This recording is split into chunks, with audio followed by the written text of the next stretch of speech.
You are currently the only person in this conference.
Good morning, everyone.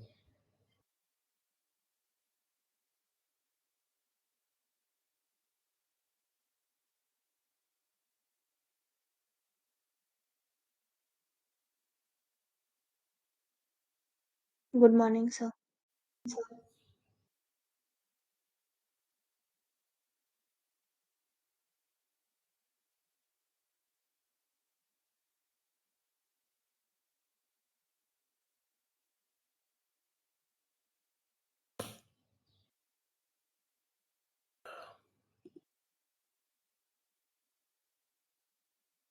आज हम लोग collision इन 2D पढ़ेंगे। देखो, कोलिजन इन 2D ये काफी डिफिकल्ट टॉपिक है। जब हम इंजीनियरिंग में इसको पढ़ते हैं तो उसमें बहुत सारे कॉन्सेप्ट्स और बहुत सारा कुछ लगता है। और नीट के सिलेबस में कोलिजन इन 2D है, लेकिन जैसे मैंने पिछले दिन भी कहा था कि नीट के सिलेबस में एक पर्टिकुलर दो पर्टिकुलर टाइप ऑफ क्वेश्चंस हैं, बस वही पूछे जाते हैं। पूरा जनरल कोलिजन इन 2D आपसे नहीं पूछा जाएगा, क्योंकि वो काफी लेंदी है और उसका डिस्कशन हम लोग एक दिन में खत्म नहीं कर सकते। और फर्स्ट टाइम में वो जो अगर मान लो पूरा पार्ट जो है उसको डिस्कस करना भी सही नहीं है। अगर मान लो किसी को इंटरेस्ट है कि सर वो करना है अपने को डिस्कस, या फिर वो चीज हम लोग को समझनी है, तो इनिशियली उस पर क्वेश्चन करना वो काफी लेंदी है। टू बी ऑनेस्ट, अगर देखा जाए तो हम लोग इंजीनियरिंग में भी 2D को पहले बार में अवॉइड करते हैं, क्योंकि पहली बार जब बच्चा उसको सीख रहा होता है तो 1D कोलिजन का ही सारा उसको कॉन्सेप्ट दिमाग में बैठे, यही बहुत है। क्योंकि 2D कोलिजन में भी कॉन्सेप्ट्स हमारे 1D वाले लिखते हैं। अब कुछ पर्टिकुलर टाइप ऑफ जो क्वेश्चन पूछे जाते हैं 2D कोलिजन में, उसको हम लोग समझेंगे। और एक जो इम्पोर्टेंट कॉन्सेप्ट है जिसको कहते हैं लाइन ऑफ इम्पैक्ट, उसको भी हम लोग देखेंगे कि लाइन ऑफ इम्पैक्ट क्या होता है और 2D कोलिजन में इसका क्या रोल है। तो 2D कोलिजन को अगर आपको समझना है कि क्या हो रहा है 2D कोलिजन, तो ऐसा बोल सकते हैं कि मान लो एक बॉल है यहाँ पर, सिमिलरली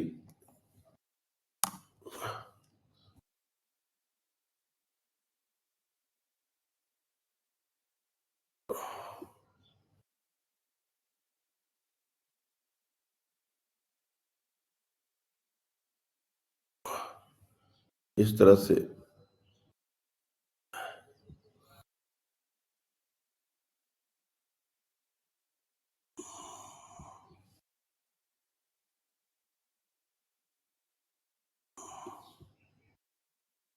एक तरीके से ये कैरम टाइप का सिचुएशन हमने ड्रॉ किया है। तीन एक तरीके से क्वाइन बोल दो, ये स्ट्राइकर है, ये दोनों क्वाइंस हैं, ये हमारा मूवमेंट का डायरेक्शन है, ये इसको हमने स्ट्राइक किया है इस डायरेक्शन में।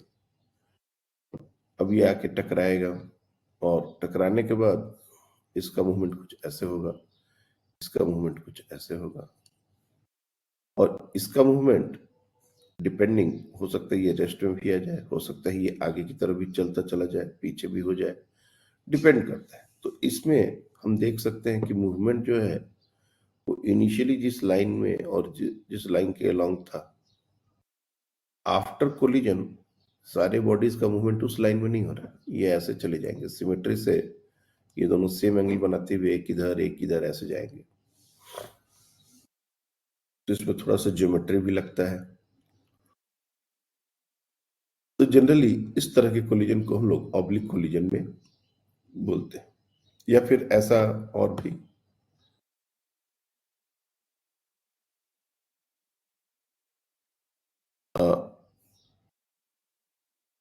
कुछ अपडेट का इश्यू है, just wait a minute, just a minute.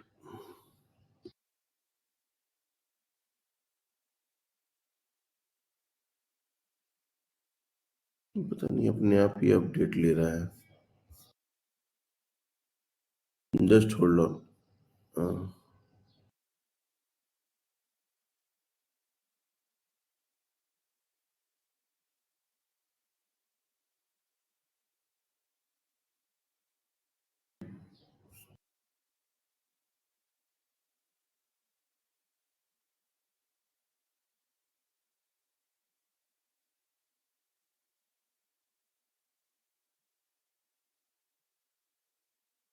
और तब तक ये जो स्क्रीन दिख रही है, अच्छा हो गया अपडेट, ये पता नहीं अपने आप इसने अपडेट ले लिया। तो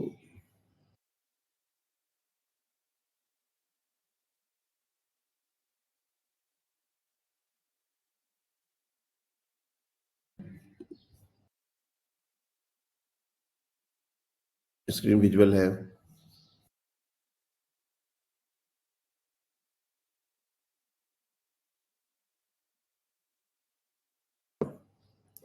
अगर मान लो एक और सिचुएशन हम लोग समझते हैं कि ये एक मार्बल है, ठीक है,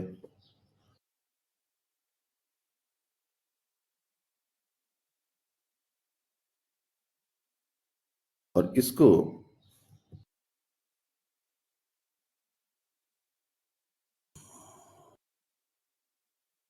बिल्कुल उसी के लाइन में नहीं रखा गया। ध्यान से देखो होगा क्या।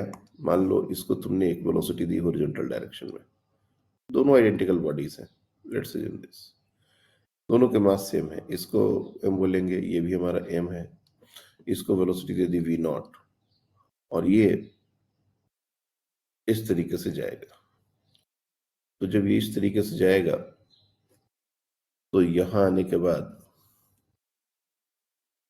इसका जो पोजीशनिंग होगा वो कुछ ऐसा होगा, ऐसा, इस तरह से ये इस दूसरे वाले के साथ टकराएगा, जा रहा है इधर, देखो ध्यान से, इसकी जो वेलोसिटी थी वो थी इस डायरेक्शन में, लेकिन ये टकराएगा ऐसे, और टकराने के बाद ये जो मास है वो ऐसे निकलेगा, और ये जो मास है वो हो सकता है ये ऐसे इस तरह से निकल जाए। तो देखेंगे जब भी हमारा इस तरह का कोलिजन होता है तो वो ऑब्लिक कोलिजन बोलते हैं उसको, मूवमेंट पहले और बाद में अलग अलग होते हैं। क्या क्या कॉन्सेप्ट्स हम इसमें यूज कर सकते हैं, अगर मान लो ऐसा क्वेश्चन आया तो what are the concepts that we can use. तो कोलिजन में जो पहला कॉन्सेप्ट हम लोग जनरली हर क्वेश्चन में यूज कर पाते हैं वो है कंजर्वेशन ऑफ लीनियर मोमेंटम। अब जब चूंकि 1D कोलिजन की बात हो रही थी तो 1D कोलिजन में हम लोग कंजर्वेशन ऑफ लीनियर मोमेंटम सिर्फ उसी लाइन के along, let's say along x axis use कर रहे थे। जब 2D कोलिजन की बात होगी तो उसमें हम कंजर्वेशन ऑफ लीनियर मोमेंटम, पहला जो कॉन्सेप्ट है जो हम लोग यूज कर सकते हैं वो है conservation of linear momentum along x axis and y axis separately।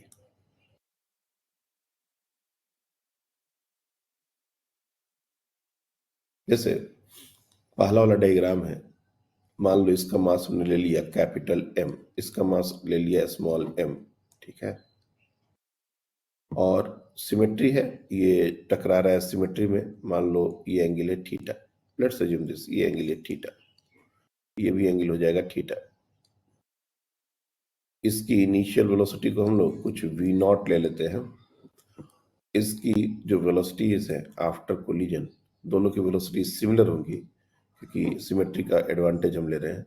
ये v हो जाएगा, ये भी लेट से v हो जाएगा, और इसका कुछ वेलोसिटी सेम डायरेक्शन में, हॉरिजॉन्टल डायरेक्शन में कोलिजन के बाद लेट से v डैश हो गया। एक कंडीशन हम ऐसा आपको बता रहे हैं। तो conservation of linear momentum along x axis और वाई एक्सिस कैसे लगाएंगे? तो जैसे पहले डायग्राम के लिए CLM along x एक्सिस, तो ये हो जाएगा बिफोर कोलिजन, ये जो चूंकि रेस्ट में थे और इसका वेलोसिटी पूरा का पूरा x एक्सिस के लॉन्ग था, तो इनिशियल मोमेंटम की अगर बात की जाए तो इनिशियल मोमेंटम हमारा capital M v0 and that is equal to, अब बाद में कोलिजन के बाद जो वेलोसिटीज मिली हैं तो उनका x कंपोनेंट, तो ये हो जाएगा m into V cos theta, ये हो जाएगा x एक्सिस के लॉन्ग मोमेंटम का कंपोनेंट, चूंकि इसका भी सेम है तो इसका भी इंटू 2 प्लस ये खुद का इसका भी वेलोसिटी अगर x एक्सिस के लॉन्ग रह जाता है और वो रह जाएगा, जो भी वेलोसिटी होगी x एक्सिस के लॉन्ग ही होगी, सिमेट्री से ये बात बोल सकते हैं। तो ये हो जाएगा m v डैश। अब ये हमारा conservation of linear momentum along x axis. Similarly CLM along y axis, तो यहाँ पर इनिशियली y के लॉन्ग कोई मोमेंटम नहीं था क्योंकि ये x एक्सिस के लॉन्ग मूव कर रहा था, और बाद में ये जो इसका कंपोनेंट x एक्सिस, ये ऊपर की तरफ इसका y कंपोनेंट होगा, इसका नीचे की तरफ y कंपोनेंट होगा, तो ऊपर और नीचे विद साइन ऐड करेंगे तो सब्ट्रैक्ट होना चाहिए, और चूंकि हमने दोनों का सिमेट्री यूज किया हुआ है इसलिए mv sine theta minus mv sign theta, ये हो जाएगा फाइनल मोमेंटम, और ये एड अप होकर जीरो ही होगा क्योंकि हमने दोनों को सेम इसलिए लिया क्योंकि जीरो होना चाहिए था। नहीं तो मान लो तुम इसको v1 v2 एज्यूम कर लेते और तब इस इक्वेशन में डालते तो वहां से v1 और v2 बराबर आ जाते, तो हमको पता चलता है कि दोनों की स्पीड सेम होनी चाहिए क्योंकि दोनों आइडेंटिकल मास है और सिमेट्रिकली इसको हिट किया जा रहा है। सिमिलरली जैसे ये डायग्राम है, तो इनिशियली ये एक्स एक्सिस के लॉन्ग मूव करा था, इसको भी मूव करा सकते थे, ये जो दूसरा बॉडी है, जैसे ये ए है हमारा, ये बी है हमारा, तो ए को मूव करा रहे हैं, बी को रेस्ट में छोड़ सकते हैं, या फिर बी को भी मूव करा सकते हैं इस डायरेक्शन में, किसी भी डायरेक्शन में। द पॉइंट इज कि कोलिजन के पहले एक्स एक्सिस के लॉन्ग जो मोमेंटम था, और मान लो कोलिजन के बाद एक्स एक्सिस के लॉन्ग जो मोमेंटम है कंपोनेंट्स, वो हम इक्वेट कर सकते हैं। सिमिलरली कोलिजन के पहले जो वाई एक्सिस के लंग मोमेंटम था, जो कि इस सिचुएशन में भी जीरो है, और इसमें यहाँ पर भी कुछ मोमेंटम वर्टिकल डायरेक्शन में अगर हम कंपोनेंट में लेंगे तो ये ऊपर की तरफ और नीचे की तरफ ये दोनों एक दूसरे को सब्ट्रैक्ट करने के बाद जीरो के बराबर होंगे। तो इस तरीके से conservation of linear momentum along x axis और अलोंग वाई एक्सिस सेपरेटली, ये एक कॉन्सेप्ट है जो कि हम यूज कर सकते हैं 2D कोलिजन में। उसके बाद इलास्टिक कोलिजन की अगर बात की जाए तो एनर्जी कंजर्वेशन यूज कर सकते हैं। दूसरा जो कॉन्सेप्ट हम लिखने वाले हैं, if collision is elastic, we can use conservation of energy as well.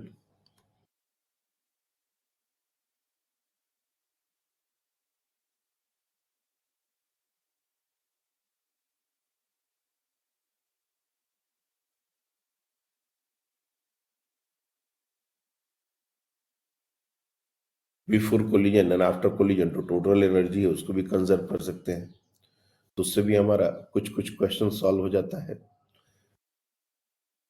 लेकिन सारे क्वेश्चन सिर्फ इसी कॉन्सेप्ट से सॉल्व होंगे ऐसा बात नहीं है। उसमें हम लोग को एक वेरी वेरी इंपॉर्टेंट कॉन्सेप्ट जिसको हम लोग बोलते हैं लाइन ऑफ इम्पैक्ट, वो समझना पड़ेगा। और ये सारे जो क्वेश्चंस है इसमें भी लाइन ऑफ इम्पैक्ट का बहुत रोल है।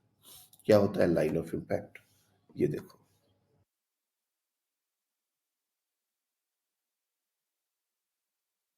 लाइन ऑफ इम्पैक्ट,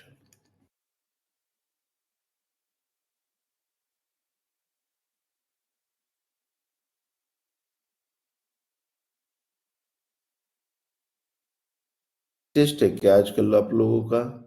ये बच्चे आजकल ज्वाइन नहीं कर रहे टाइम से, और दूसरी बात है कि एब्सेंटीज ज्यादा रह रही हैं। लास्ट क्लास में मल्हार आप नहीं ज्वाइन किए थे ना? हाँ सर, वो आपको बताया मैंने। ओके। लाइन ऑफ इम्पैक्ट, देखो हम लोग ने कॉमन नॉर्मल के बारे में पता है हम लोग। कॉमन नॉर्मल, कॉमन नॉर्मल का कॉन्सेप्ट हमने आपको दिया था जब कंस्टेंट मोशन की बात हो रही थी। जब एक मान लो वेज के ऊपर एक ब्लॉक को रखा गया है तो उसको बोलते हैं वेज कंस्टेंट, और इन दोनों में क्या रिलेशन है, तो वहां पर कॉमन नॉर्मल की बात करते हैं। जब कोई दो बॉडीज कांटेक्ट में आते हैं तो उस कांटेक्ट पॉइंट पर जो नॉर्मल का डायरेक्शन होता है, जो दोनों बॉडीज पर नॉर्मल होता है, उसको बोलते हैं कॉमन नॉर्मल। और वही common normal line of impact होता है। जैसे एक बात समझिए, जनरली दो ही सिचुएशंस हैं जिसके लिए इसकी जरूरत पड़ती है। मान लो ये एक मार्बल है और ये टकरा रहा है एक सरफेस से,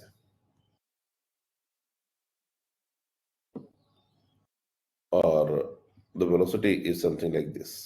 बिल्कुल सीधे सीधे ना टकरा के ये थोड़ा ऐसे टकरा रहा है। तो बहुत बार हमने पढ़ा है कि ऐसे टकराएगा, इस तरह से ये रिवर्ट बैक हो जाएगा। तो ये भी collision, this is also a collision. Surface के साथ ये कोलाइड कर रहा है और इसमें movement before and after collision अलग अलग डायरेक्शन में। तो जब ये यहां से टकराएगा,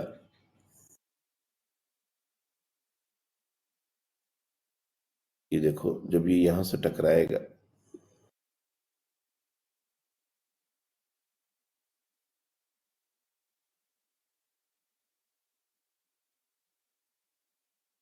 इस तरह से ये टकराएगा, तो यहां पर जब नॉर्मल की बात करेंगे तो ये हो जाएगा नॉर्मल, इसके ऊपर नॉर्मल हो जाएगा ये, और इस सरफेस के ऊपर नॉर्मल ये। तो ये है कॉमन नॉर्मल का डायरेक्शन। और इसी लाइन को, ये जो कॉमन नॉर्मल, इसी लाइन को बोलते हैं लाइन ऑफ इम्पैक्ट।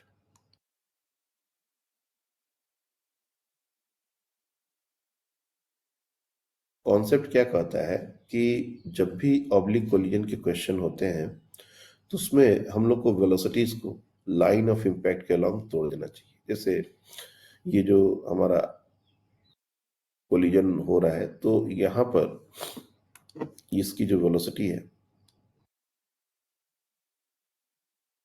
बिल्कुल हम उसी तरह से दिखा रहे हैं। And let's say this angle is theta, let's say this angle is theta. यहाँ पर ये एंगल अगर उसने थीटा दिया होता तो ये एंगल थीटा। तो अब ये जो इसकी जो वेलोसिटी है बिफोर कोलिजन, अगर हम लोग इसको u मान लेते हैं, बिफोर कोलिजन की बात हो रही है, तो इसकी वेलोसिटीज को या इसके मोमेंटम को अब दो पार्ट में डिवाइड कर लीजिए, one along the line of impact, other perpendicular to the line of impact. तो इसका जो मास अगर हमने m ले लिया, लेट्स अज्यूम दिस, तो इसका मोमेंटम का जो component along the line of impact होगा वो हो जाएगा mu cos ऑफ थीटा, ठीक है। और जो इसके परपेंडिकुलर डायरेक्शन में होगा वो हो जाएगा mu sin ऑफ थीटा। ये दो कंपोनेंट हो जाएंगे। कॉन्सेप्ट कहता है कि जो वेलोसिटीज हैं along the line of impact only take part in collision. Collision में जो वेलोसिटीज हैं या जो मोमेंटम है जो कि लाइन ऑफ इम्पैक्ट के अलोंग है, सिर्फ वही रोल प्ले करते हैं। परपेंडिकुलर का जो भी मोमेंटम है वो कोलिजन में कोई भी रोल प्ले नहीं करता। तो जैसे मैं इस डायग्राम को थोड़ा सा यहाँ पर इलेबोरेट करके दिखाता हूँ। ये हमारा बॉडी था, एक मोमेंटम था इस डायरेक्शन में, and that is mu sin theta. और एक मोमेंटम था, बिफोर कोलिजन की बात हो रही है, mu cos थीटा। अब ये जो सरफेस है, अगर तुम ध्यान से देखो तो ये सरफेस इस मार्बल के ऊपर सिर्फ और सिर्फ जो भी फोर्स लगाएगा, इंपल्स लगाएगा, वो ऊपर की तरफ ही लगाएगा, इसके अलावा और कोई डायरेक्शन नहीं है। और हमने इसको स्मूथ रखा है, स्मूथ। अगर ये रफ होगा तो हो सकता है कि अलोंग द सरफेस भी इसके कुछ इंपल्सिव फोर्स आ जाए, लेकिन हमने स्मूथ रखा है। जनरली ये स्मूथ सरफेस देते हैं। पहले स्मूथ को ही समझ लो, उसके बाद फिर रफ होगा तो क्या हो सकता है उसके बारे में बात करेंगे। तो जो सरफेस है वो इंपल्स अपर डायरेक्शन में लगाएगा, और ये दोनों 90 डिग्री होने की वजह से इस पर कोई असर नहीं होगा। मतलब दिस कंपोनेंट, जो परपेंडिकुलर कंपोनेंट है लाइन ऑफ इम्पैक्ट के, वो कंपोनेंट एज इट इज रह जाएगा। और जो component along the line of impact है उसमें हम सिंपली हेड ऑन कोलिजन का कॉन्सेप्ट यूज करेंगे। मतलब कुछ देर के लिए भूल जाएंगे कि ये मार्बल कैसे टकरा रहा है, किस तरह से आ रहा है। हमारे लिए हमारा ये क्वेश्चन जो है वो कन्वर्ट होकर बस ये क्वेश्चन बन गया कि एक मार्बल mu cos थीटा या फिर मोमेंटम से आ रहा है या फिर simply u cos of theta से आ रहा है। सीधे सीधे ऐसा समझो, ये हमारा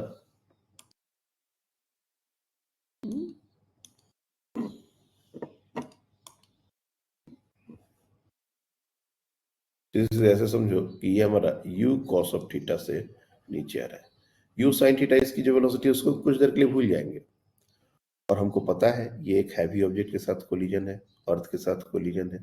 और अर्थ के साथ जब कोलिजन होता है और कोएफिशिएंट ऑफ डिस्ट्रीब्यूशन मान लो e लगा दिया हमने, तो कोलिजन के बाद इसकी जो वेलोसिटी है वो e टाइम्स रिवर्स हो जाती है। मतलब आफ्टर कोलिजन द वेलोसिटी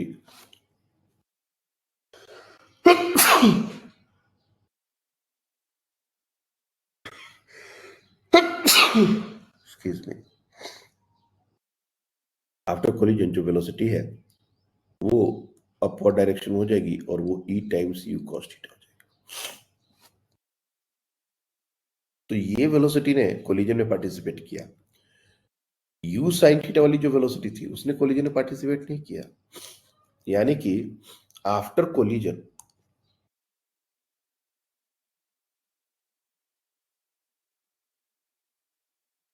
जो मार्बल होगा वो कैसे जाएगा, तो उसके पास एक वेलोसिटी है u e times u cos theta, और दूसरी वेलोसिटी ये इंटैक्ट रहती है u sin थीटा, ये वेलोसिटी इंटैक्ट रहती है। और अब इन दोनों की रिजल्टेंट पर वो ऐसे चला जाएगा। तो हम देख सकते हैं कि u sin थीटा अनअफेक्टेड है, सिर्फ जो component along the line of impact था वही इफेक्टेड हुआ और उसमें पूरा पूरा 1D कोलिजन का कॉन्सेप्ट ऐड हुआ। क्या ये बात समझ आ रही है? लाइन ऑफ इम्पैक्ट क्या है? पहला concept, line of impact common normal का डायरेक्शन है। जब भी कोई कोलिजन होंगे तो जनरली हमारा कोलिजन एक स्फेरिकल बॉडी, एक सरफेस या फिर दो स्फेरिकल बॉडीज के बीच में हो सकता है। तो पहले मैंने एक स्फेरिकल बॉडी और एक सरफेस का कोलिजन शो किया, उसमें जो कॉमन नॉर्मल का डायरेक्शन है वही हमारा लाइन ऑफ इम्पैक्ट है।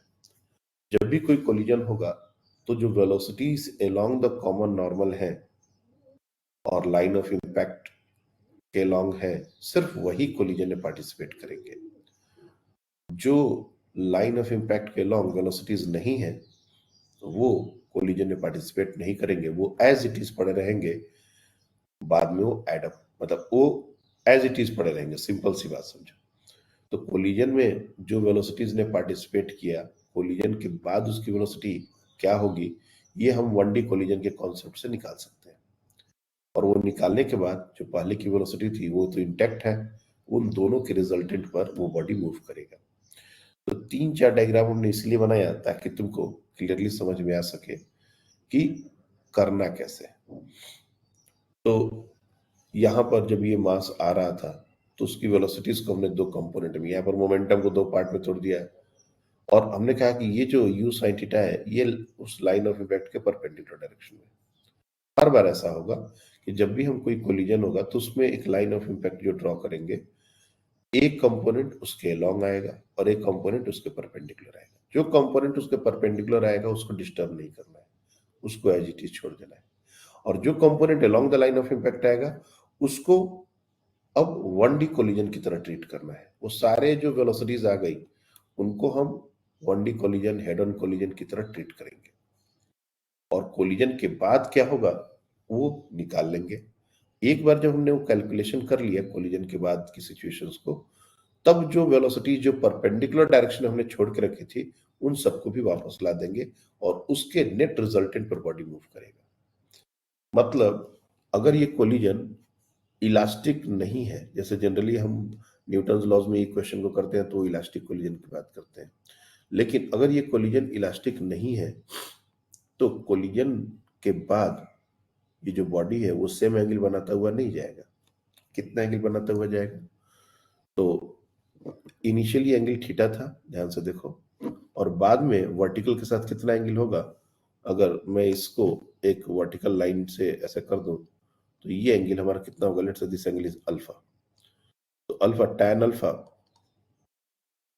Is equal to u sin theta divide by e times u cos theta. u will get cancelled, sin theta by cos theta, ये हो जाएगा tan थीटा, तो ये हो जाएगा tan theta upon e। So alpha is equal to tan inverse tan theta upon e। और अगर ये e को 1 कर दिया जाए, इलास्टिक कोलिजन कर दिया जाए, तब ये एंगल सेम हो जाएंगे, मतलब जिस एंगल पर आएगा उसी एंगल पर जाएगा।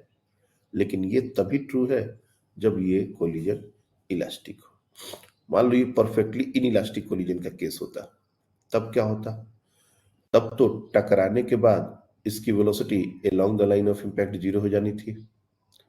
परफेक्टली इलास्टिक कोलिजन में क्या होता है कि जब कोई बॉडी अर्थ से टकराया और ई अगर 0 है तो वेलोसिटी ऑफ सेपरेशन 0 हो गया, यानी दोनों चिपक कर आ गए, यानी बॉडी रिबाउंड नहीं किया।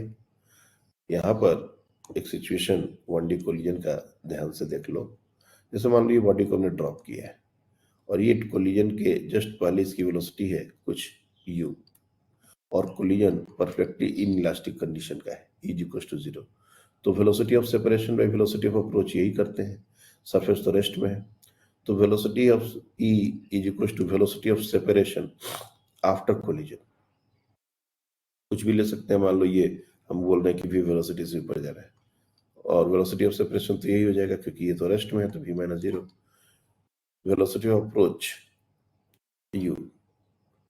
अब e का वैल्यू, और ये भी जीरो है, u माइनस जीरो। अब e का वैल्यू अगर तुम जीरो पुट कर दो तो तुम एक्चुअली v क्या पाओगे? v जीरो ही पाओगे। और क्या, कुछ भी हो जाए u, अगर e का वैल्यू तुमने जीरो पुट कर दिया तो v जीरो हो जाएगा। इसका मतलब ये रिबाउंड ही नहीं करेगा, ये टकरा के यही पड़ा रह जाएगा।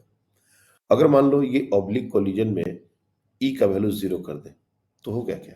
ये u cos of theta zero हो जाएगा, लेकिन ये मार्बल यहाँ रुकेगा नहीं, ये सरफेस पर u sin थीटा से आगे मूव करते हुए चला जाएगा। तो क्वेश्चन जो है भले ही ये 2D का है, लेकिन हमारा काम टोटली 1D कोलिजन वाला ही चल रहा है, अगर हम लाइन ऑफ इम्पैक्ट को समझ लें। जब भी कोई इस तरह का क्वेश्चन आता है तो लाइन ऑफ इम्पैक्ट को हम निकालेंगे और वेलोसिटीज के कंपोनेंट्स लाइन ऑफ इम्पैक्ट के अलोंग तोड़ देंगे, और जो कंपोनेंट लाइन ऑफ इम्पैक्ट के अलोंग होंगे उनको हम हेड ऑन कोलिजन की तरह ट्रीट करेंगे, और जो दूसरे कंपोनेंट्स हैं परपेंडिकुलर, उनको हम एज इट इज इंटैक्ट रखेंगे, जो कोलिजन के बाद भी उसमें रहेंगे। क्या ये सरफेस वाला जो एग्जांपल है वो क्लियरली समझ आ रहा है?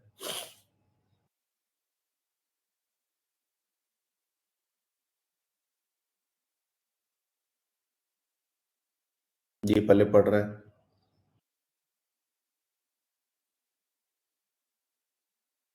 अब इसको क्वेश्चन में कैसे यूज करना है ये भी देखना पड़ेगा।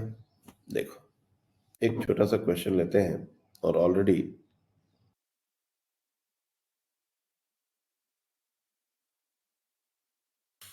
ये क्वेश्चन का बेसिक क्वेश्चन डिस्कस हो चुका है। ये एक प्रोजेक्टाइल है, और लेट से ये एंगल है हमारा थीटा, और इसकी वेलोसिटी है u, और जो सरफेस है, ये जो सरफेस है ये रिजिड सरफेस नहीं है, और कोलिजन जितने भी होंगे उसमें सब ई कोफिशिएंट ऑफ रिस्टिट्यूशन हमको मेंटेन करना है।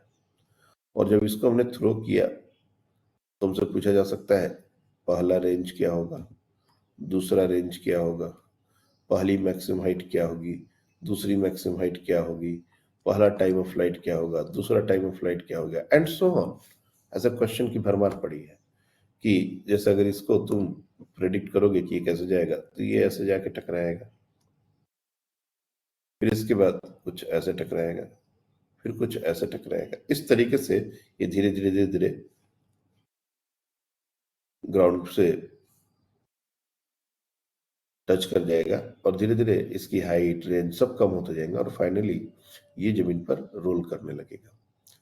तो फर्स्ट कोलिजन से पहले, ये हमारा फर्स्ट कोलिजन है, उसके पहले का रेंज क्या होगा? मतलब ये बेसिकली ये वैल्यू, ये R1 बोल सकते हैं। फर्स्ट कोलिजन के बाद ये हमारा R2। तो क्वेश्चन में आपको बताया रहेगा कि R1 किसको लेंगे, R2 किसको लेंगे। सिमिलरली ये हमारा H1 है, ये हमारा H2 है। T1 और T2 वैसे ही समझ जाओगे। अब पहले वाले जो डेटा है ये तो मैंने कोलिजन के पहले वाले, इसमें तो जो फॉर्मूला होता है वही यूज करोगे, उसमें तो कोई नयापन नहीं है। कोलिजन के पहले तो कुछ भी नहीं होगा, मतलब R1 लिख सकते हैं u square sine 2 theta upon g. Very good.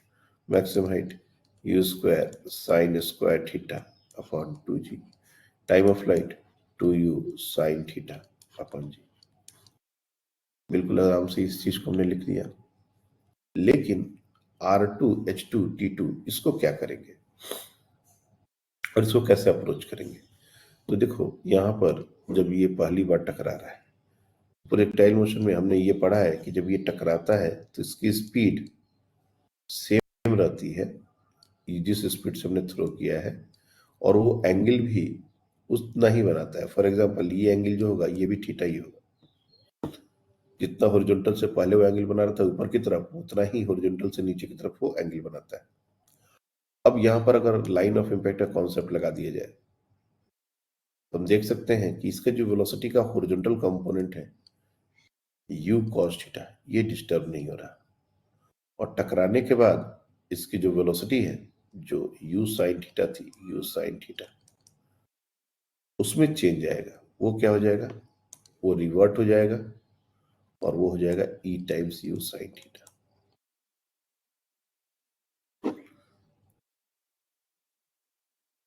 तो यहां पर जो हमने किया था, अब तुम कहोगे सर वहां पर तो अपने U साइन थीटा हॉरिजॉन्टल में लिया था, यहाँ पर U कॉस थीटा हो गया। एंगल्स अलग अलग थे, यहाँ पर एंगल नॉर्मल के साथ लिया गया है और प्रोजेक्टाइल में जनरली हम लोग हॉरिजॉन्टल सरफेस के साथ लेते हैं, इसलिए एंगल अलग लेने से ये वैल्यूज अलग लाएंगे। मेरे को कॉस आ रहा है या साइन आ रहा है उसमें इंटरेस्ट नहीं है, हमको इंटरेस्ट है लाइन ऑफ इम्पैक्ट के लॉन्ग वेलोसिटीज और उसके परपेंडिकुलर वेलोसिटीज में। तो कोलिजन के बाद, फर्स्ट कोलिजन जब होगा उसके बाद वेलोसिटी क्या होगी, तो फर्स्ट कोलिजन के बाद देखो, ये जो वेलोसिटी, ये जो मार्बल है इसकी वेलोसिटी है E times U cos theta, और ये है sorry E times U sin theta ना, ये अपवर्ड डायरेक्शन में इसकी वेलोसिटी है E times U sin theta, और ये हमारा U cos थीटा। तो हम देख रहे हैं कि ये कंपोनेंट डिस्टर्ब हो ही नहीं रहा, horizontal component remains as it is और वर्टिकल कंपोनेंट में E मल्टीप्लाई हो गया। अब ये जो मैक्सिमम हाइट वाला जो फॉर्मूला है ये टोटली हमारा वर्टिकल कंपोनेंट पर डिपेंड करता है। टाइम ऑफ फ्लाइट ये भी वर्टिकल कंपोनेंट पर डिपेंड करता है और वर्टिकल कंपोनेंट में ई मल्टीप्लाई हो चुका है, यानी कि यहाँ पर e square u square sine square theta upon 2g ये बोल सकते हैं। सिमिलरली T2 हमारा हो जाएगा E times 2u sine theta upon g ये बोल सकते हैं। रेंज क्या होता है, ये हमारा होता है, रेंज का जो फॉर्मूला होता है बेसिक फॉर्मूला, वो 2 times v x v y और u x into u i by g ये होता है। तो यू एक्स तो हमारा सेम ही रहा यू कॉस थीटा, और यू आई में ई मल्टीप्लाई हो गया, मतलब इस पूरे टर्म में एक ई का एक्स्ट्रा टर्म आ जाएगा और बाकी u square sine 2 theta upon g. ये सेकेंड बार का बात है। जब तीसरी बार सॉरी ये हमारा फर्स्ट कोलिजन के बाद की बात है। जब दूसरा कोलिजन होगा तब फिर से वही कहानी, वर्टिकल कंपोनेंट और ये हॉरिजॉन्टल कंपोनेंट, वर्टिकल कंपोनेंट उस समय तब ई टाइम्स यू साइन थीटा रहेगा और ये यू कॉस थीटा रहेगा, यू कॉस थीटा तो इंटैक्ट रहेगा और ये वेलोसिटी वापस से रिवर्ट होगी और कोलिजन के बाद ये e square times u sine theta ऐसे हो जाएगी। फिर इसमें R3 H3 T3 ऐसे करते चले जाएंगे। आ रही बात समझ में?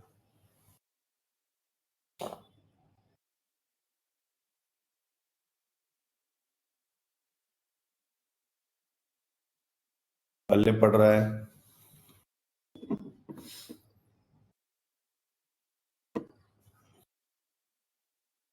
तुम लोग इतना शांत शांत बैठोगे ना तो ये 2D कोलिजन और ज्यादा मुश्किल हो जाएगा मेरे लिए पढ़ाना। कोई रिस्पॉन्स हाँ ना कुछ भी नहीं, कोई क्रॉस क्वेश्चन नहीं, तो इसका मतलब कि बहुत डिफिकल्ट जा रहा है, तुम लोग बहुत सदमे में हो, ये क्या चल रहा है अच्छा अचानक से। देखो 2D कोलिजन एक तरीके से चाहो तो पहली बार में फर्स्ट अटेम्प्ट में इग्नोर कर सकते हो, सिंपली 2D कोलिजन छोड़ दो, करो ही मत। 1D कोलिजन के सारे क्वेश्चन अच्छे से कर लो। 2D कोलिजन जब तुमको लगे कि तुमने 1D कोलिजन बहुत अच्छे से कर लिया है, कोई क्वेश्चन तुमसे छूटेगा नहीं, तभी इस 2D कोलिजन पर अपने को हाथ डालना चाहिए, क्योंकि ये थोड़ा मुश्किल है, ऐसा नहीं बोलेंगे कि आसान है। कुछ कुछ चीजें हैं जो रिलेटिवली आसान है, वही मैं डिस्कस कर रहा हूँ, पूरा पूरा कॉन्सेप्ट हम डिस्कस नहीं कर रहे हैं, क्योंकि उसे वेरिएबल्स बहुत ज्यादा आएंगे, 4 4 5 5 इक्वेशन चले जाते हैं। इस कॉन्सेप्ट को ये तो हॉरिजॉन्टल डायरेक्शन में लगाया है, अगर यही कॉन्सेप्ट थोड़ा सा ऐसे लगाए, देखो ये भी पूछा जा सकता है क्वेश्चन। ये हमारा एक इंक्लाइंड प्लेन है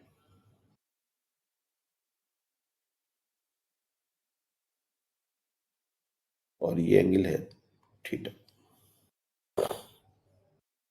और एक मार्बल को हमने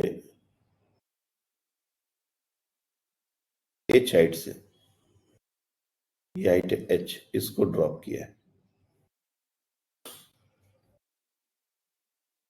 और कोएफिशिएंट ऑफ डिस्ट्रीब्यूशन हमारा है e। तो हमको ये बताना है टकराने के बाद, जस्ट बाद, इसकी स्पीड क्या होगी। बहुत सारे क्वेश्चन बन सकते हैं एक एक करके। फाइंड आफ्टर द इम्पैक्ट, पहला question, speed of the marble, दूसरा angle made by the marble with, अब ये इंक्लाइंड प्लेन के साथ ही पूछा जा सकता है, हॉरिजॉन्टल के साथ ही पूछा जा सकता है, ये डिपेंड करता है किसके साथ पूछेंगे। मैं विथ इंक्लाइंड, पहले ये दो क्वेश्चन को ही ट्राई करो।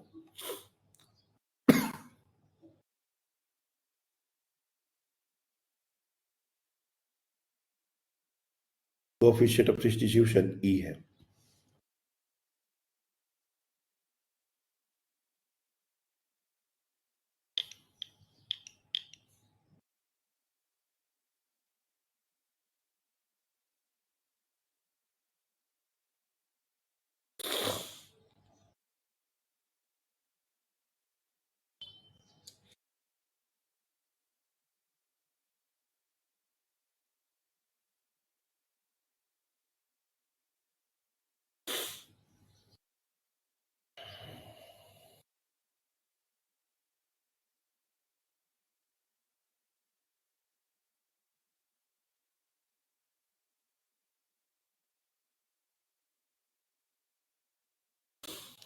कर रहे हो या इंतजार कर रहे हो? जनरली क्लास में यही होता है, जब हम क्लास ले रहे होते हैं तो जब कोई क्वेश्चन देते हैं तो बच्चे इंतजार कर रहे होते हैं कि अब सर इसका सॉल्यूशन बताएंगे और फिर हम उसको नोट कर लेंगे। तो जैसे मैंने कहा था कि again this is also a question of oblique collision, ये क्लियरली समझ में आ रहा होगा। तो सबसे पहला काम हम इस पर एक नॉर्मल ड्रॉ करेंगे।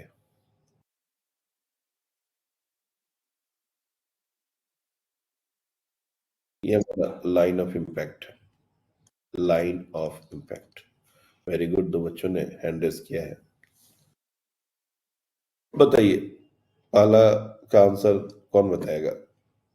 अच्छा आधे आप बताएं पहला का answer. Speed of marble sir √2GH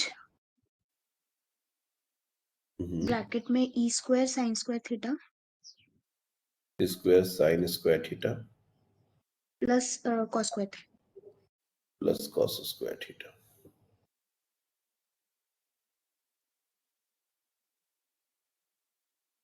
okay, और मल्हार आपका भी फर्स्ट आंसर सेम है या अलग है? सर मेरा पहला अलग है, उसमें वो E² cos² theta plus sin² theta है मेरा। ओके, तो 2GH E² cos square theta plus sine square theta, ऐसा बोल रहे हो क्या? हाँ और ये एंगल अल्फा? सर वो 10 सेकंड मैं निकाल रहा हूँ। ओके, आपने फर्स्ट का आंसर क्या निकाला है बताइए? √2GH E² sin² theta plus cos²। अच्छा, पहला वाला ये है। Okay, let's see. देखो कुछ कुछ बच्चे आंसर कर रहे हैं, मतलब अब थोड़ा सा मेरे को हिम्मत आया है कि कुछ तुम लोग को और आगे बताया जा सकता है। नहीं तो जिस तरीके से तुम लोग अभी तक कोई रिस्पॉन्स नहीं कर रहे थे, मेरे लिए बड़ा मुश्किल हो रहा था क्लास को कंटिन्यू करना। ध्यान से समझो, ऐसा नहीं है कि इसको समझा ही नहीं जा सकता, लेकिन इसमें क्या है, जितनी आसान भाषा में हम 1D सीख रहे थे उतनी आसान भाषा नहीं होती, उसमें थोड़ा सा हमको एक्स्ट्रा एफर्ट डालना पड़ता है। अब ये कोलिजन की जस्ट वाले की जो वेलोसिटी है मैं उसको ड्रॉ कर रहा हूँ। मैं इसको V नॉट से डिनोट कर रहा हूं और ये V नॉट √2GH है, इसमें कोई दो राय नहीं। और एंगल्स की बात की जाए तो ये एंगल हमारा हो जाएगा थीटा। बहुत सिंपल तरीके से इसको तुम देख सकते हो, दिस एंगल इज 91, ये एंगल थीटा है तो ये 90 माइनस थीटा होगा तो ये एंगल थीटा हो जाएगा। अब जैसे मैंने कहा था कि जब भी कोई कोलिजन होता है तो जो वेलोसिटी का component along the line of impact होता है, सिर्फ वही पार्टिसिपेट करने वाला है हमारा कोलिजन में। यानी कि V का कंपोनेंट और V नॉट का कंपोनेंट जो इस लाइन ऑफ इंपैक्ट के लॉन्ग है वो क्या हो जाएगा, V नॉट कॉस थीटा। और ये कंपोनेंट ये जो डाउन द इंक्लाइंड बनेगा वो हो जाएगा V नॉट साइन थीटा। तो V नॉट साइन थीटा को कोई भी डिस्टर्ब करने की जरूरत नहीं है, ये एज इट इज रहने वाला है। डिस्टर्ब क्या होगा, V नॉट कॉस थीटा। अब चूंकि रिजिड सरफेस के साथ कोलिजन है, हैवी ऑब्जेक्ट के साथ कोलिजन है, क्योंकि इंक्लाइंड प्लेन है, प्लेन का मास तो बहुत ज्यादा होता है, इसलिए ये जो वेलोसिटी है वो रिवर्स हो जाएगी वेट। लेकिन इसमें कोएफिशिएंट ऑफ डिस्ट्रीब्यूशन भी हमने डाल दिया है, तो ये वेलोसिटी रिवर्स होगी और ई के साथ मल्टीप्लिकेशन भी होगा। मतलब after collision the velocity that we are going to show here is this, ये हो जाएगा e times V naught cos theta, और V नॉट साइन थीटा तो उसके साथ रहेगा ही रहेगा। अब इन दोनों को स्क्वायर करके ऐड कर देंगे तो नेट वेलोसिटी लाइक इसका वेक्टर सम, ऐसा ये नेट स्पीड हमारी हो जाएगी। जब इसको तुम स्क्वायर करके ऐड करोगे तो V नॉट स्क्वायर का टर्म आएगा, जिसको हम √2GH का स्क्वायर करेंगे तो ये 2GH का टर्म आ जाएगा। तो यहाँ पर e square cos square theta plus sine square theta, ये वाला आंसर सही है। ये आप लोगों ने थोड़ा सा एंगल लेने में गड़बड़ किया है, इसलिए आंसर गलत हो गया। तो नेट स्पीड जो है that is equal to √, e times V naught cos of theta का square plus V naught sine of theta का स्क्वायर। इस तरीके से अगर हम करेंगे तो V नॉट स्क्वायर ये हमारा 2GH हो जाएगा, और जो बचा है वो हमारा आंसर जो लिखा हुआ है e square cos square theta plus sine square theta. ये क्वेश्चन हो गया। एंगल लिमिट भाई, अब एंगल लिमिट भाई basically which angle we are talking about, we are talking about this angle, this angle. तो ये एंगल कितना है, ये इंक्लाइंड प्लेन के साथ ये एंगल है। तो ये एंगल के लिए ये जो कंपोनेंट है ये कितना है, e times V naught cos of theta, और ये V नॉट साइन थीटा। तो तुम tan अल्फा अगर निकालोगे, tan अल्फा, तो ये हमारा e times V naught cos theta divide by V naught sine theta, V naught sine theta, V naught will get cancelled, cos theta by sine theta ये हो जाएगा cot थीटा। तो tan alpha is equal to e cot theta लिख सकते हैं या ई by tan theta लिख सकते हैं, तुमको जैसे लिखना है, ये कोई ये नहीं है। So alpha is equal to tan inverse E by tan theta, या फिर ई cot थीटा, ऐसे ये हमारा एंगल हो जाएगा।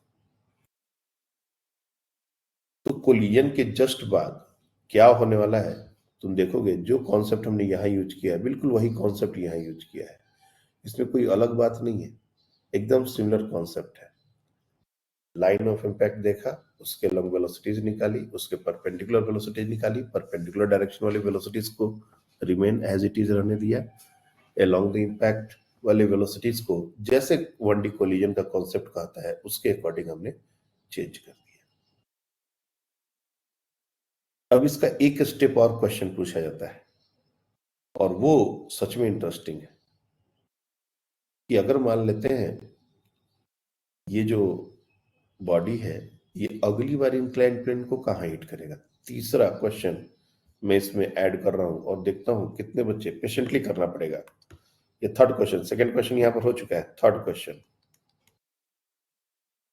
Eight what distance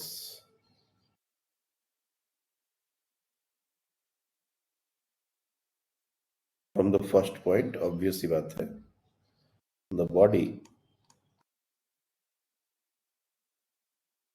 will going to strike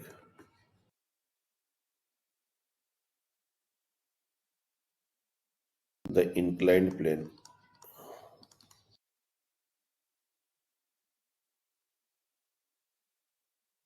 again. अगर हम इसको दूसरी बार, क्योंकि ये ऐसे आया है तो कहीं ना कहीं तो ये ऐसे जाएगा, इंक्लाइंड प्लेन को थोड़ा बड़ा कर दो, कहीं ना कहीं तो टकराएगा। अब ये कहाँ टकराएगा, बस ये अपने को फिगर आउट करना है। और इसमें थोड़ा सा कॉन्सेप्ट प्रोजेक्टाइल मोशन का भी आएगा ऑन एन इंक्लाइंड। चलो देखते हैं। पहला दो पार्ट अगर तुम लोग ने समझ लिए हैं तो तीसरे पार्ट में सिर्फ और सिर्फ प्रोजेक्टाइल का कॉन्सेप्ट है और कुछ नहीं। उसको बहुत आसानी से किया जा सकता है। एक्सप्रेशंस भी शायद थोड़े बड़े हो सकते हैं, बट बहुत ज्यादा दिक्कत वाला बात नहीं है। देखो तो ट्राई कर दो।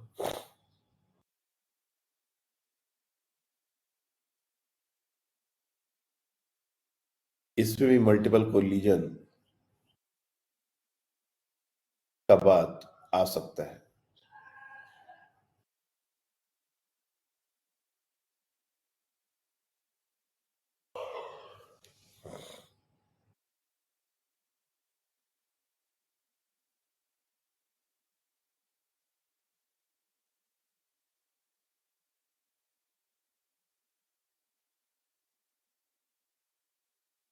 हाँ बताइए।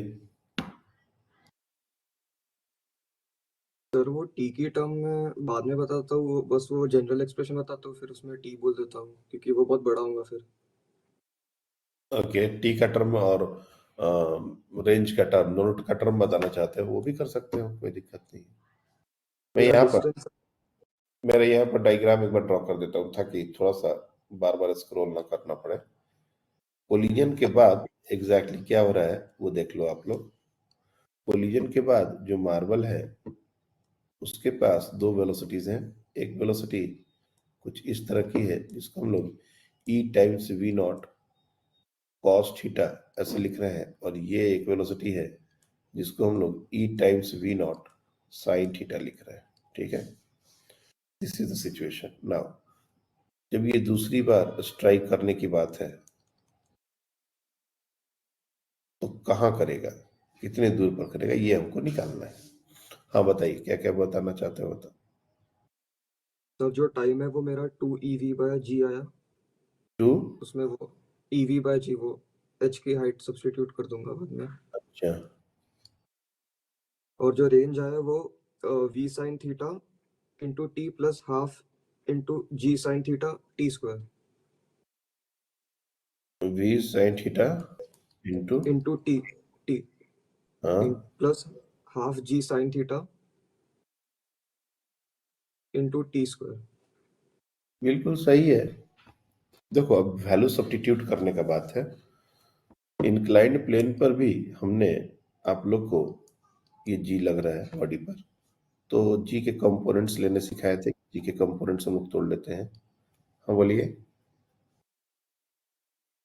नहीं सर, वो आंसर। हाँ आंसर यही है या अलग है? हाँ सर, यही है। हम्म, तो इसको सिंप्लीफाई करना पड़ेगा, लेकिन अच्छा हुआ बच्चे ने इसी तरह से आंसर बताया। इसको कॉम्प्रिहेंड करना थोड़ा आसान है सारे बच्चों के लिए। जी के जो कंपोनेंट्स होते हैं, इफ यू रिमेम्बर, ये एंगल थीटा होता है तो इसको बोलते हैं जी कॉस थीटा, ये हमारा हो जाता है जी साइन थीटा। तो टाइम ऑफ फ्लाइट की जहां तक बात होती है, ये डाउन द इंक्लाइन, एक तरीके से अगर हम थ्रो बोलें, डाउन द इंक्लाइन या अप द इंक्लाइन, वेलोसिटी जो परपेंडिकुलर टू द इंक्लाइन होती है 2 times this value divide by acceleration. ये हम लोग ने बहुत पहले सॉल्व किया हुआ है। तो cos of theta 2u upon उसके अपोजिट में जो एक्सेलरेशन है that is g cos theta. तो ये cos थीटा आपका कैंसिल आउट हो जाएगा और बचेगा simply 2v not upon g, और उसमें एक मल्टीप्लाई हो जाएगा e। तो ये टाइम ऑफ फ्लाइट हो गया। और उसके बाद रेंज के लिए क्या करेंगे, तो रेंज के लिए हमारा वेलोसिटी है e times v naught sine theta, ये हॉरिजॉन्टल कंपोनेंट है। कितने देर में वो कितना डिस्टेंस कवर करेगा, लेकिन जी साइन थीटा ये हमारा जी साइन थीटा ये एक्सेलरेशन है, इसलिए हम लोग सीधे वेलोसिटी इनटू टाइम नहीं कर सकते। ये ई ये ये हमारा वी नॉट साइन थीटा है, तो वी नॉट साइन थीटा जो भी कंपोनेंट है वो सीधे इस डायरेक्शन में उसका जो मूवमेंट है वो कांस्टेंट वेलोसिटी तक नहीं हो रहा, उसमें एक्सेलरेशन भी है, इसलिए UT plus half A T square लगाना पड़ेगा। इसलिए ये UT plus half A T square velocity और एक्सेलरेशन सेम डायरेक्शन होने के कारण ये फॉर्मूला लगा है, और टी की जगह 2v0/g डाल देना है, तो इससे हमारा रेंज निकल जाएगा। ध्यान से देखोगे तो टाइम ऑफ फ्लाइट में हमारा जो एक्सप्रेशन है उसमें सिर्फ एक ई मल्टीप्लाई हुआ है, अगली बार यही ई स्क्वायर हो जाएगा, अगली बार ये ई क्यू, मतलब उसके बाद ये ई क्यू हो जाएगा। तो यहाँ भी एक पैटर्न बनता है, इस क्वेश्चन में भी एक पैटर्न बनता है। ये जो हॉरिजॉन्टल वाला हमने प्रोजेक्टाइल दिखाया था, इसमें भी देखोगे पहला रेंज और दूसरे रेंज में एक ई मल्टीप्लाई हो रहा है, मैक्सिमम हाइट में ई स्क्वायर मल्टीप्लाई हो रहा है, टाइम में ई मल्टीप्लाई हो रहा है, तो एक पैटर्न बनते जाएगा। अब R2 की जगह R3 H3 T3 निकालने की बात आती तो तुम देखते ई स्क्वायर बन जाता है, ये ई स्क्वायर e⁴ बन जाता है, ये ई स्क्वायर बन जाता है। तो इस तरह के पैटर्न वाले क्वेश्चन हमने एक दो कराए हैं आपको पहले। तो अगर मान लो तुम पेशेंटली इन क्वेश्चंस को फॉरवर्ड आगे बढ़ाते हो तो तुमको ये सारी चीजें यहाँ भी दिख जाएंगी। और इंक्लाइंड प्लेन पर कहाँ स्ट्राइक करेगा पहली बार, ये थोड़ा बड़ा क्वेश्चन हो गया, क्योंकि इसको सॉल्व करना जब तक डेटा ना दे दिया जाए, जैसे थीटा का वैल्यू दे दिया, हाइट दे दी, सब कैलकुलेट करके तुम निकाल पा रहे हो, ई का वैल्यू भी दे दिया 1/2, तब रिलेटिवली आसान होगा। ये जो इक्वेशंस हमने निकाले हैं इसको पुट करके सीधे सीधे वैल्यू निकाल देंगे। लेकिन अगर थीटा और ई इसके टर्म्स में अगर करेंगे तो ये एक्सप्रेशन देखने बहुत बड़ा दिखेगा, लेकिन अप्रोच क्लियरली ही समझ में आनी चाहिए कि ये ऐसा ही करना है अपने को, तो डेटा जब आएगा तो हम कर सकते हैं। आई बात समझ में? तो तुम लोग ने एक स्फेरिकल बॉडी का प्लेन सरफेस पर कोलिजन अगर हो और वो बिल्कुल नॉर्मल की डायरेक्शन में ना हो तो कैसे काम करना है ये बहुत अच्छे से समझ लिया है। तो इस कॉन्सेप्ट को अपने को एकदम बना के रखना है, क्योंकि यही सबसे बेसिक कॉन्सेप्ट है।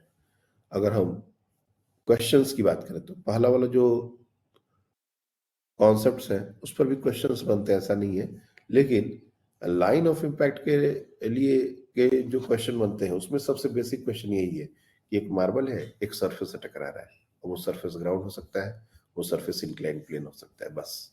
तो दोनों में कैसे हमको आगे प्रोसीड करना है ये हमने आपको बता दिया। अब जो दूसरा सिचुएशन है, जो जनरल सिचुएशन की तरह हम इसको देख सकते हैं, दो बॉडीज अपोजिट डायरेक्शन मूव कर रही हैं बट दोनों सेम डायरेक्शन में नहीं मूव कर रही। जैसे यहां देखो,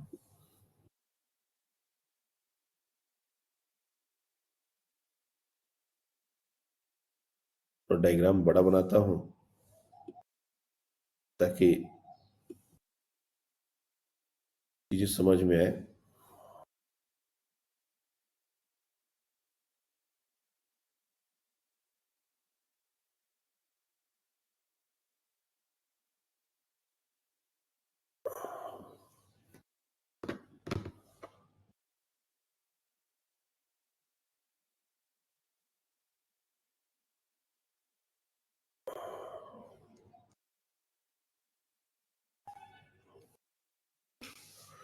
कोई जरूरी नहीं है कि बिल्कुल इस तरह से ये मार्बल दोनों जो बॉडीज हैं वो रहे, और ये कैरम का एग्जांपल से इस बात को बहुत अच्छे से समझ सकते हो। ठीक है कि एक एक प्लेन में ये सारा मूवमेंट हो रहा है, 3D में नहीं। तो ग्रेविटी जो है इस प्लेन के परपेंडिकुलर डायरेक्शन में है, नीचे की तरफ है, अंदर की तरफ है। ग्रेविटी ऐसे नहीं लग रहा है, this is not the gravity position. अगर ऐसे ग्रेविटी लगेगा तो सब ऐसे ऐसे मूव करेंगे, वो नहीं की सिचुएशन है। ग्रेविटी इस प्लेन के अंदर की तरफ लग रहा है, टेबल के ऊपर ये सारी चीजें हो रही हैं, और टेबल को हम ऊपर से, जैसे बिलियर्ड्स का बॉल है, हाँ कितने लोगों पूल बोलते हैं ना उसको, ग्रीन टेबल होता है, ऐसे बड़े बड़े बॉल होते हैं, कितने लोगों ने वो खेला है?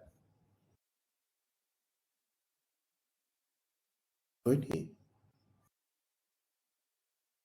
किसी ने नहीं खेला। वो पे खेला है। क्यू से ऐसे हिट करते हैं, टक से ऐसा। कैरम मतलब बेसिकली वो कैरम से डिफिकल्ट होता है।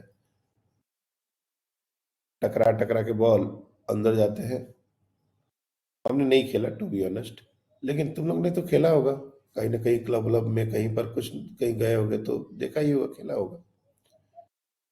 तो उसमें क्या होते हैं, वो एक टेबल के ऊपर ये सारा चीज हो रहा होता है। तो बिल्कुल वैसे ही समझो, ये जो डायग्राम हमने बनाया है, ऐसे ही दो उसके बॉल को तुम कंसिडर कर सकते हो। ये बॉल रेस्ट में भी हो सकता था, जैसे इसका नाम दे देता हूँ ए, इसका नाम दे देता हूँ बी। ये बी रेस्ट में भी हो सकता है और बी किसी और डायरेक्शन में मूव भी कर सकता है, कोई इसमें दिक्कत वाली बात नहीं है।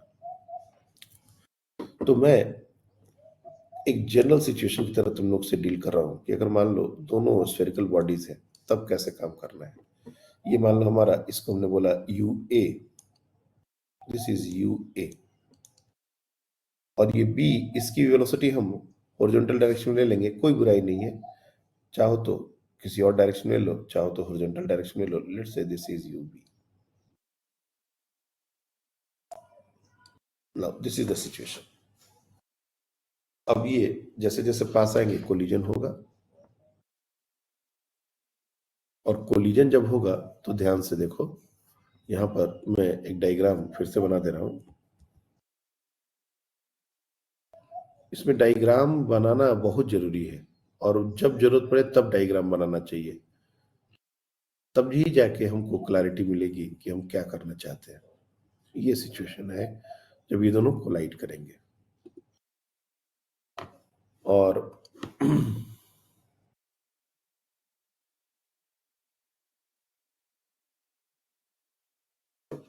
ये हमने एक रेफरेंस इस तरह से ड्रॉ किया हुआ है ताकि तुमको समझ में आए। अगर जरूरत पड़े तो ज्योमेट्री का भी यूज कर सकते हैं।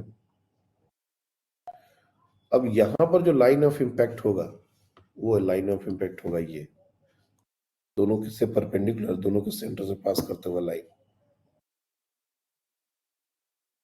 ये जो रेड कलर में हमने ड्रॉ कर रहे हैं, यही है लाइन ऑफ इम्पैक्ट।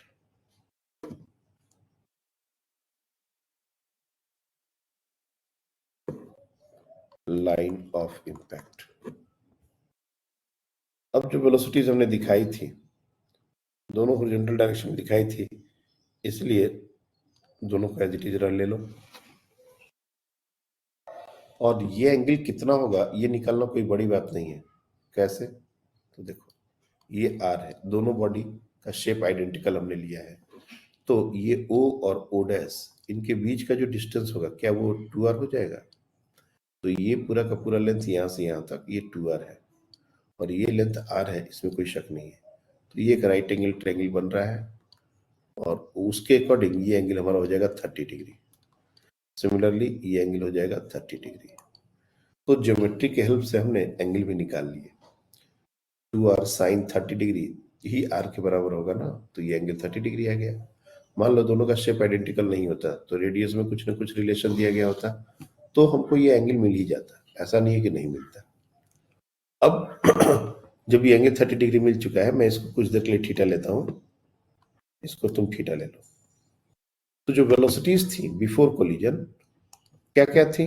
ये वेलोसिटी हमारी थी यू ए, और ये हमारी वेलोसिटी थी यू बी।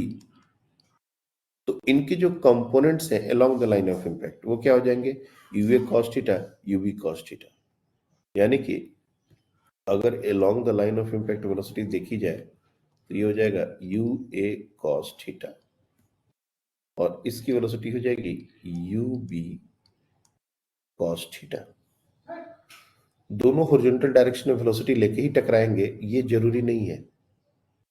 मान लो ये दोनों अलग अलग एंगल से मूव कर रहे होते हैं, ये दोनों की वेलोसिटी में हॉरिजॉन्टल ना लेके कुछ ऐसे ले लेता, कुछ ऐसे ले लेता, तब भी कोलिजन होता।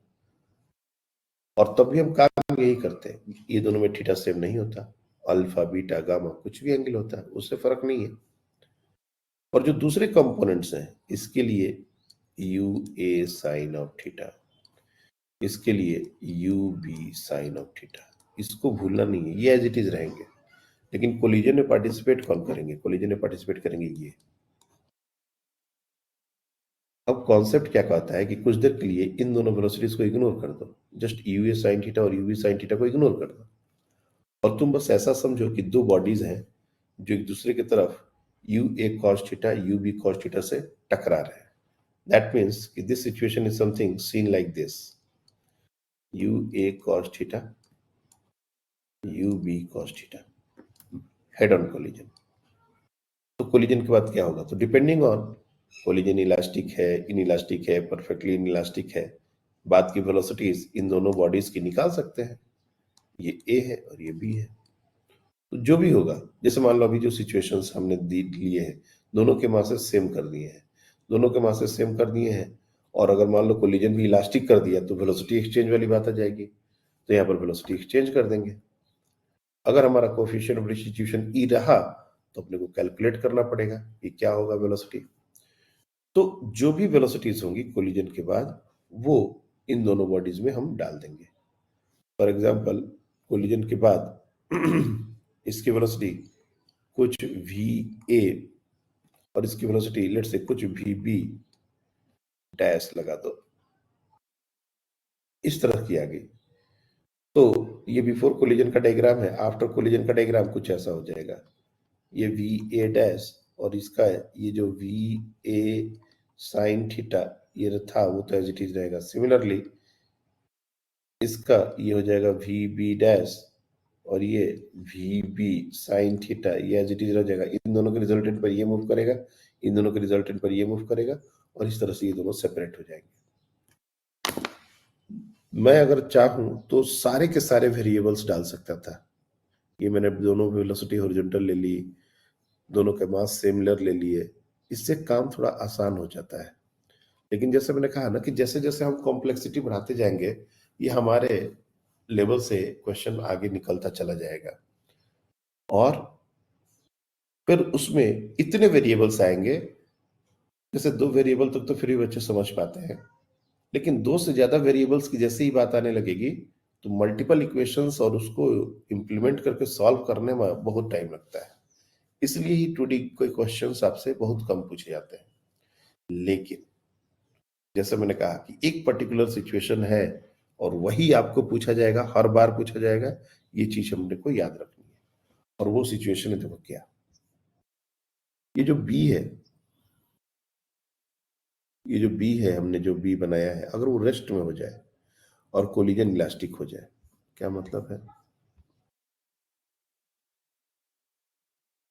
ये जनरल सिचुएशन है, हमने जनरल नहीं मिल लिया, दोनों के हॉरिजॉन्टल डायरेक्शन वेलोसिटीज ले ली, लेकिन तब भी इसको थोड़ा जनरली कहेंगे. अब देखो केस ले रहे हैं, यही आएगा तुम लोग के एग्जाम में. If both bodies are identical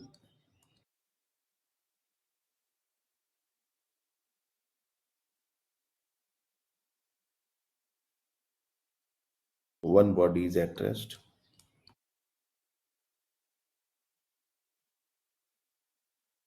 and collision is elastic.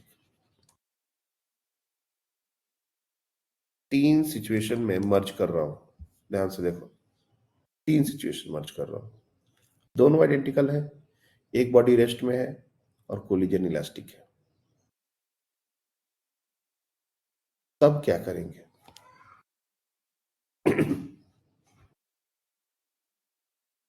उसके लिए भी एक डायग्राम बनाओ.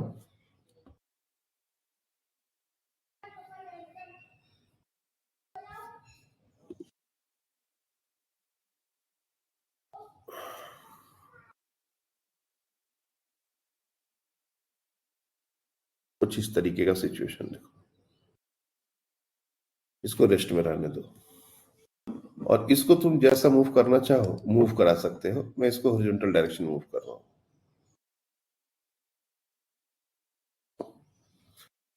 ये आएगा और इसे टकराएगा, ये रेस्ट में था. तो समझने के लिए मैं इसको आगे लेके चला आता हूं कुछ इस तरह से. अब ये कहाँ है, नीचे भी डाल सकते हैं, कोई दिक्कत नहीं है, एकदम से इसके हॉरिजॉन्टल लेवल में बराबर हो ऐसा कोई जरूरी नहीं है. Let's say this is the situation, टकराने के टाइम का ये सिचुएशन है. तो मैंने क्या कहा था, मैंने कहा था कि वेलोसिटीज को कंपोनेंट में तोड़ देते हैं. ये हमारा लाइन ऑफ इम्पैक्ट है।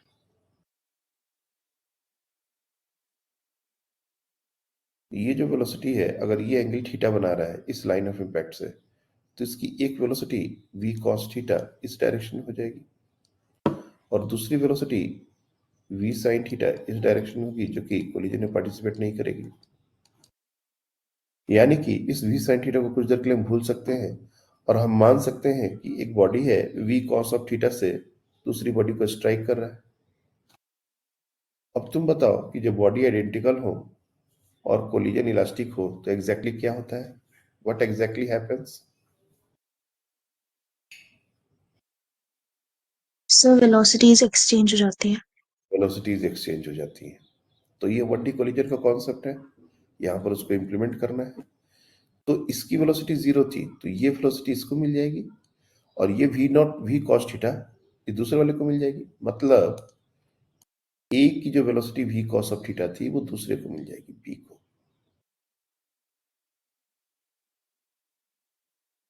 और जो b की वेलोसिटी थी 0 वो इसको मिल जाएगी। यानी कि a का कोई भी वेलोसिटी अभी इस डायरेक्शन में होगा ही नहीं। लेकिन ऐसा नहीं है कि a रेस्ट में आ गया, a के पास उसकी ये वाली तो इंटैक्ट है ही,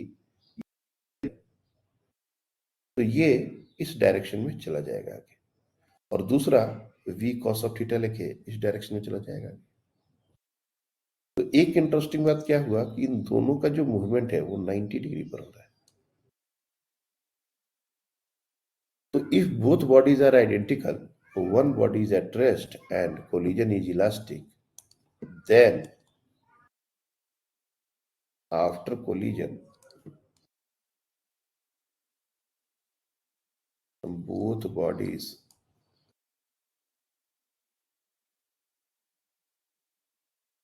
going to move perpendicular to each other.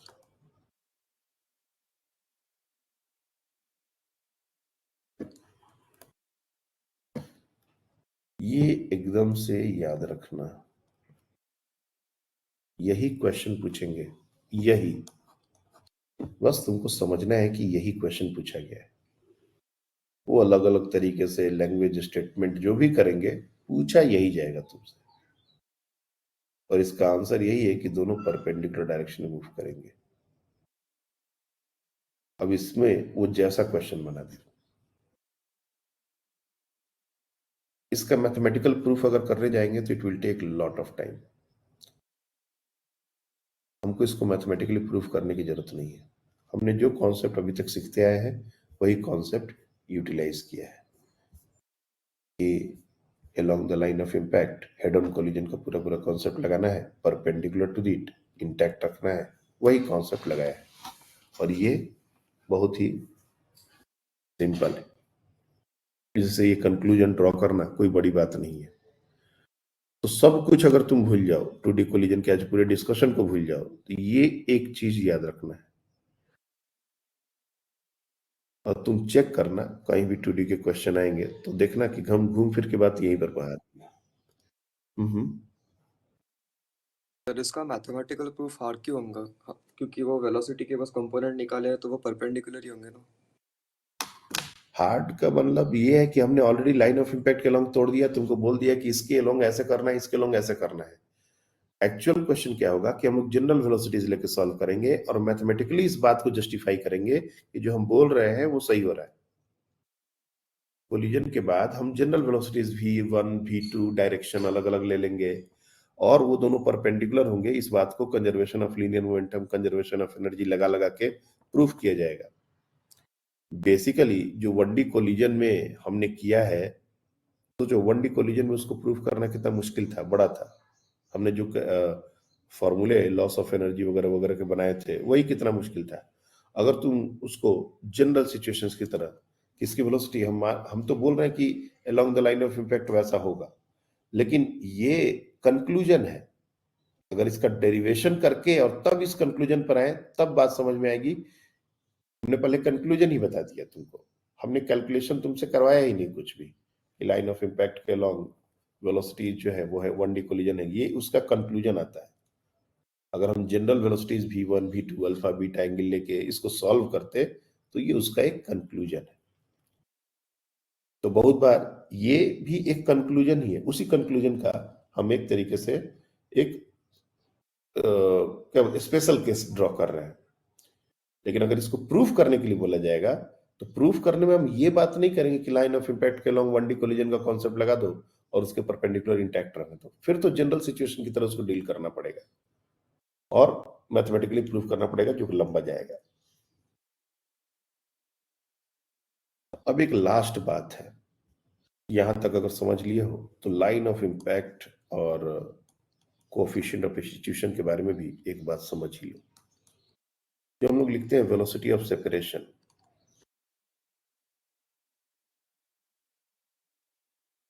After collision, और ये होता है वेलोसिटी ऑफ अप्रोच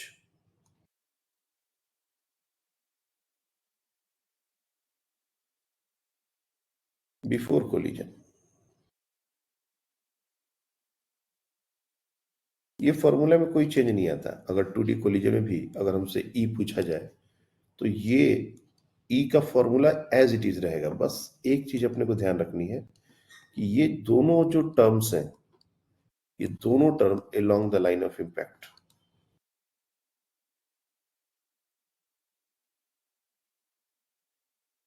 इसका मतलब क्या हुआ? इसका मतलब जो भी वेलोसिटी ऑफ सेपरेशन निकालना है, जो भी वेलोसिटी ऑफ अप्रोच निकालना है, वो लाइन ऑफ इम्पैक्ट के अलोंग जो कंपोनेंट्स होंगे उसी में ये चीज करनी है। Perpendicular to the line of impact वाला जो कंपोनेंट होगा उसमें ये नहीं करना। जैसे अभी हमने जो केस लिया, इसके पहले जो सिचुएशंस ली, उसमें हर बार हमने वेलोसिटीज को जो कंपोनेंट में तोड़ दिया। तो जो लाइन ऑफ इम्पैक्ट के लॉन्ग जो कंपोनेंट्स हैं, हमको वेलोसिटी ऑफ सेपरेशन और वेलोसिटी ऑफ अप्रोच उसी को काउंट करना है, परपेंडिकुलर वाले डायरेक्शन वाले वेलोसिटीज को काउंट नहीं करना है।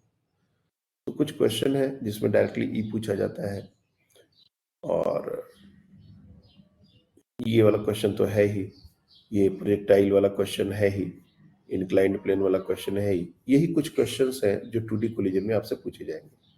बाकी एक दो जो सिंपल वाले सवाल है मैंने जानबूझ के इनिशियली नहीं लिया कि मेरे पास अभी 4-5 मिनट है, तो मैं उसको एक बार बता देता हूँ। जैसे एक क्वेश्चन न्यूटन लॉज में भी हमने डिस्कस किया था कि एक मास है 2 kg का, जो कि इस डायरेक्शन में जा रहा है, लेट से विथ 4 मीटर पर सेकेंड, और एक दूसरा मास है जो कि लेट से 3 kg का ऊपर जा रहा है विथ लेट से 5 मीटर पर सेकेंड, और ये सब्सिक्वेंट मोशन में दोनों कोलाइड करके एक साथ चिपक जाते हैं, तो इसकी कंबाइंड वेलोसिटी क्या होगी? कायदे से देखा जाए तो this is a collision in 2D। हमने किया तो था न्यूटन लॉज ऑफ मोशन में, लेकिन ये कोलिजन इन 2D का क्वेश्चन है, और इसमें भी वही कॉन्सेप्ट यूज करना है, conservation of linear momentum CLM along x axis, CLM along y axis, और अगर अलग अलग नहीं कर सकते तो सीधे सीधे हम वेक्टर फॉर्म में ही कंजर्वेशन ऑफ लीनियर मोमेंटम लगा देते हैं। इसीलिए हमारा ये जो initial momentum is equal to final momentum, ये जो कर रहे हैं, अगर हम डायरेक्टली वेक्टर फॉर्म में लगा दिए तब इसमें आई और जे एक साथ ही कैरी फॉरवर्ड हो गए, नहीं तो एक्स एक्सिस के लॉन्ग वाई एक्सिस के लॉन्ग अलग अलग मोमेंटम लगाना पड़ता है। तो बिफोर कोलिजन ये हो जाएगा हमारा 8i कैप प्लस ये हो जाएगा 15j cap, and that is equal to ये जो टोटल मास है अगर चिपक गए हैं दोनों तो ये हो जाएगा 5 kg, 3 + 2 5 kg into capital V। अब ये जो हमने किया अलग अलग ना करके एक साथ कर दिया, तो इससे हमारा वेलोसिटी क्या होगा वो निकल जाएगा, 5 से डिवाइड कर देंगे। तो ये भी 2D का ही क्वेश्चन है। एक बम एक्सप्लोड कर रहा है और 3 पार्ट में टूट रहा है, एक ऊपर गया, एक दाएं गया, तो एक किधर जाएगा? This is also a question of 2D collision कि मूवमेंट अलग अलग डायरेक्शन में अगर होने लगा तो 2D कोलिजन का ही बात है। लेकिन ये सिंपल क्वेश्चंस है, इसको डायरेक्टली मोमेंटम कंजर्वेशन से आप कर सकते हैं। इनिशियल मोमेंटम 0 था, बाद में जो भी मोमेंटम होना चाहिए वो 0 होना चाहिए, इससे भी हमारा क्वेश्चन बन जाता है। तो जैसे मैंने कहा ना कि 2D कोलिजन के क्वेश्चन को करने का एकदम से ही तुमको ये लाइन ऑफ इम्पैक्ट करना और ये सब करना, ऐसा तो हर क्वेश्चन में जरूरी नहीं है। कुछ सिंपल क्वेश्चन भी बनते हैं, डायरेक्ट उसको किया जा सकता है। कुछ क्वेश्चन सरफेस वाले बनेंगे, उसमें E times U cos theta जो वेलोसिटी का कंपोनेंट परपेंडिकुलर सरफेस है उसको लेके किया जा सकता है। और कुछ क्वेश्चन ऐसे ही बन सकते हैं जो आर्बिट्ररी, बिल्कुल दो बॉडीज है, दोनों आइडेंटिकल हमने बना दिया, थोड़ा देखने में अच्छा लगे, नहीं तो एक बड़ा एक छोटा भी हो सकता था। ये जो स्टार्टिंग में डायग्राम बनाया था, ये स्ट्राइकर बड़ा है, ये दोनों छोटे हैं। तो इस तरह के क्वेश्चन इंजीनियरिंग में पूछे गए क्वेश्चन है कि ये 2 मतलब इसका रेडियस 2r है, इसका रेडियस r है, तो ये जो टकराएगा तो लाइन ऑफ इम्पैक्ट के अलोंग एंगल हमको समझ आ जाएगा। तो एंगल समझ आ जाएगा तो उसके अकॉर्डिंग फिर हम आगे प्रोसीड कर पाएंगे। ज्योमेट्री यूज हो रही है, जैसे यहाँ पर हमने 30 डिग्री एंगल निकाला था, इफ यू रिमेम्बर, ये 30 डिग्री एंगल निकाला था क्योंकि ये 2r था और ये r था। अगर मान लो ये r का रिलेशन कुछ आज सेम ना होके छोटा बड़ा होता तो यहाँ पर एंगल भी कुछ चेंज हो जाता। तो ऐसे छोटे छोटे चेंजेस करके बहुत सारे क्वेश्चन इंजीनियरिंग लेवल पर बनते हैं, मेडिकल लेवल पर नहीं बनते।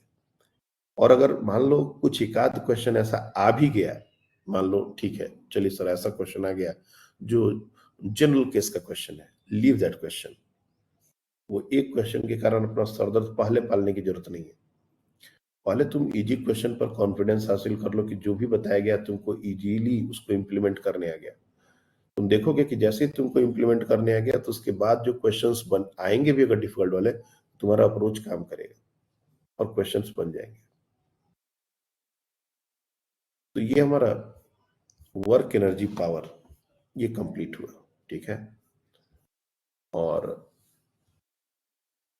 नेक्स्ट क्लास में हम लोग centre of mass, system of particles, वो भी एक बड़ा चैप्टर है और लगभग ये पूरा मंथ जो रिमेनिंग मंथ है अक्टूबर का वो उसमें लग जाएगा।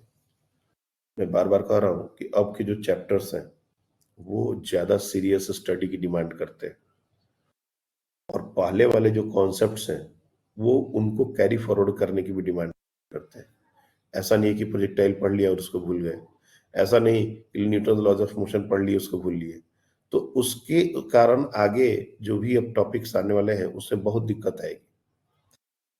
तो जो टॉपिक हमने पढ़ा है हमको अगर एकदम से सब कुछ ना याद हो तब भी कुछ कुछ चीज याद होनी चाहिए। अब यहाँ पर प्रोजेक्टाइल लग गया, अब कोई कहेगा सर हम तो प्रोजेक्टाइल का फॉर्मूला ही भूल गए, तब तो कैसे चलेगा काम? देखते देखते पूरा प्रोजेक्टाइल यूज हो गया। तो अब हमको चीजों को कैरी फॉरवर्ड करना पड़ेगा, तभी आगे की कहानी बहुत अच्छे से समझ लोगे, और नहीं तो फिर दिक्कत ही दिक्कत है। वो चीजें बिल्डिंग ब्लॉक्स की तरह है, आगे की इमारत बनाने में उसका बहुत ज्यादा यूज है। तुम उसी को उस समय पढ़े और बाद में भूल गए तो फिर बिल्डिंग कैसे बनेगा? System of particles is again a very very heavy chapter, और जो बच्चे 180 टारगेट नहीं करते उनके लिए रिकमेंडेड होता है कि टॉपिक को छोड़ दें, क्योंकि इसको पूरा ग्रिप में लाना मुश्किल है। लेकिन इस क्लास में बहुत सारे ऐसे बच्चे दिख रहे हैं मुझे जो काफी बढ़िया स्कोर फिजिक्स में कर सकते हैं, इसलिए उस टॉपिक को छोड़ने की कोई जरूरत नहीं है, करना है अपने को और अच्छा खासा टाइम लेके करना है। तो इसलिए हमने पूरा अक्टूबर लिया हुआ है। पूरे अक्टूबर में भी अगर हम सिस्टम ऑफ पार्टिकल्स कर पाते हैं तो दैट इज ह्यूज, बहुत बड़ी बात है। उसके बाद नवंबर से हम लोग का थोड़ा स्पीड जो सिलेबस का है वो बढ़ सकता है, लेकिन अक्टूबर तक हम लोग four class at a time लेंगे, और इस स्पीड से भी हम लोग का सिलेबस जैसे हमने बोला था वैसे कंप्लीट होगा, कोई दिक्कत नहीं। तो तुम लोग नवंबर के एंड से या दिसंबर से you can expect 5 class in a week, मतलब 1 क्लास और ऐड होगा।